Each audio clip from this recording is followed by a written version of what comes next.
National stock exchange ઉપર listed કંપનીઓ જે છે એવી 2500 કંપનીઓમાંથી 500 કંપનીઓની અંદર તો મહિલા એક્ઝિક્યુટિવ ડાયરેક્ટર જે છે એટલે કે મહિલાઓના હાથની અંદર એ તમામે તમામ કંપનીઓની કમાન જે છે એ જોવા મળે છે.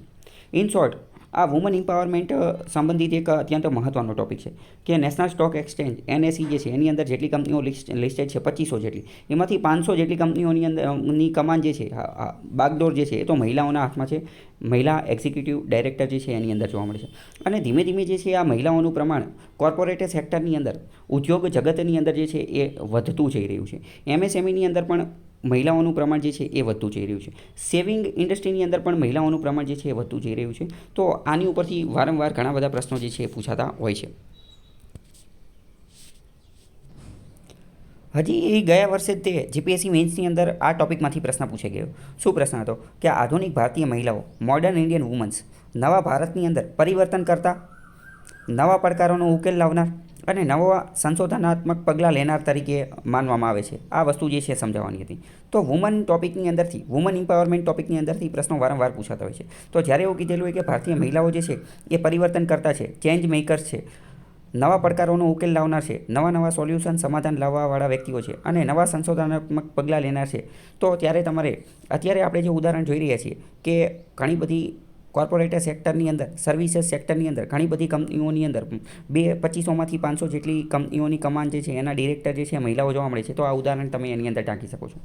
બાકી આધુનિક ભારતીય મહિલાઓ જે છે કઈ રીતે, આ પ્રશ્ન જે છે એ મેં ડિટેલમાં સમજાવેલો છે. એ તમે જોજો એટલે તમને ખ્યાલ આવશે કે આની અંદર તમે બીજા પણ કયા પોઈન્ટ લખી શકો. અને આ પ્રકારના પ્રશ્ન જે છે GPSC UPSCની અંદર વારંવાર પૂછાતા હોય છે. અત્યારે CCE મેઇન્સ આવવાની છે, DYSO મેઇન્સ આવવાની છે, PSIમાં પણ મેઇન્સ આવવાની છે. તો એની અંદર પણ આ પ્રકારના પ્રશ્નો પૂછાઈ શકે છે. ઇન શોર્ટ, આવા પ્રશ્ન ન પૂછે તો ગુજરાતી ઇંગ્લિશની અંદર એસે, નિબંધની અંદર, અહેવાલ લેખનની અંદર પણ આ પ્રકારના પ્રશ્નો પૂછાય. એમાં તમે આવા ઉદાહરણ જે છે એ ટાંકી શકો છો. આવા પ્રશ્ન આની પહેલાં પણ પૂછાયેલા છે અને હજી પણ પૂછાશે.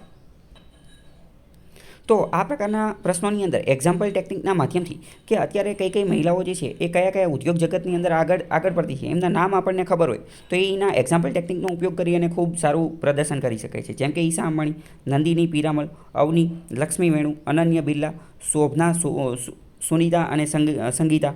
આ બધાના ઉદાહરણ આપી અને તમે આન્સર સારી રીતે લખી શકો છો. જેમ કે એક બિલિયોનિયર છે કુમાર મંગલમ બિરલા. કુમાર મંગલમ બિરલાની દીકરી જે છે અનન્યા બિરલા, એણે કીધેલું છે કે હવે એ ફૂલ ટાઈમ બિઝનેસ ઉપર ધ્યાન આપશે. તો હવે બિરલા ગ્રુપની અમુક બાગડોર જે છે એ આ અનન્યા બિરલાના હાથમાં છે. સુંદરમ ક્લેટોન કંપનીની અંદર જે છે લક્ષ્મી વેણુ જે છે એ ખૂબ સારું કામ કરી રહી છે.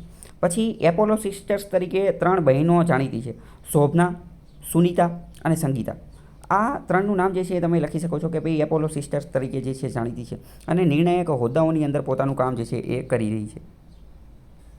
આ જેટલી પણ કંપનીઓની અંદર મહિલાઓ આગળ પડતી છે તો આ બધી મહિલાઓ જે છે એની અંદર આપણે ખાસ કરી અને વાત કરીએ તો મોટાભાગની મહિલાઓ જે છે એ પોતાના પ્રમોટર્સની દીકરીઓ જ છે. એટલે કે જે ફાઉન્ડર હોય અથવા તો એના ડિરેક્ટરને એવું બધા હોય તો મતલબ કે એના ફેમિલી મેમ્બર્સ, એમની ફેમિલીની દીકરીઓ જ જોવા મળે છે.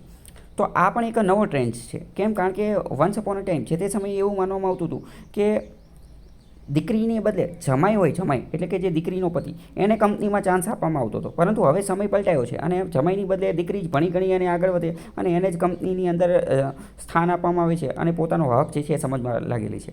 તો આ જે ટોપિક જે છે તમે એની બીજાની અંદર પણ લખી શકો છો. ફોર એક્ઝામ્પલ, ગયા વર્ષે GPSC મેઇન્સની અંદર એક નિબંધ પૂછાયેલો હતો કે સ્ત્રી જે છે જન્મતી નથી પરંતુ બની જાય છે. સમાજની અંદર પરિસ્થિતિ જે રીતની એવું નિર્માણ થઈ છે કે એ બની જાય છે. તો 50 માર્કનો એવો નિબંધ પૂછેલો હતો. તો એની અંદર પણ તમે આ એક ઉદાહરણ, જમાઈવાળું ઉદાહરણ જે છે એ ટાંકી શકો છો.